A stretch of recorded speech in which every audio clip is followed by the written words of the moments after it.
Kimseyi affetmiyorsun. Herkese hayatını zorlaştırıyorsun. Ay ne var biraz esnek olsa hayat çok daha güzel olur.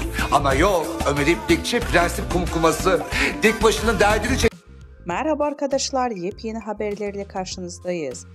Birsen Altuntaş dava sürpriziyle gündem oldu. Elçin Sango'ya cevabı gecikmedi. Birsen Altuntaş ile Elçin Sango arasında gelirim. Dizi sektöründe yaşanan tekelleşme iddiaları hakkında yaptığı açıklamalarıyla gündeme gelen Birsen Altuntaş, Elçin Sango'ya dava açtı. İkili arasında yaşanan atışmalardan sonra Elçin Sango Birsel Altuntaş'a gerilmişti. Elçin Sango Birsel Altuntaş'a sürpriz yapacağını söyleyerek kavganın fitilini ateşlemişti. Daha sonra belgelerle konuşan Elçin Sango, bu durum üzerine iki sürpriz daha yaptı.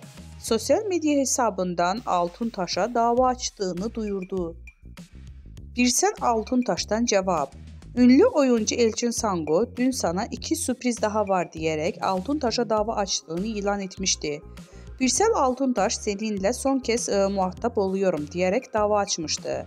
Birsen Altuntaş ise Sango'nun davası karşısında sessiz kalmayarak dava açtığını şu sözlerle duyurdu. Bugüne kadar işlerini hep zorbalıklarla yürütmeye çalışan Elçin Sango, benim de sana küçük bir sürprizim var ifadelerini kullandı.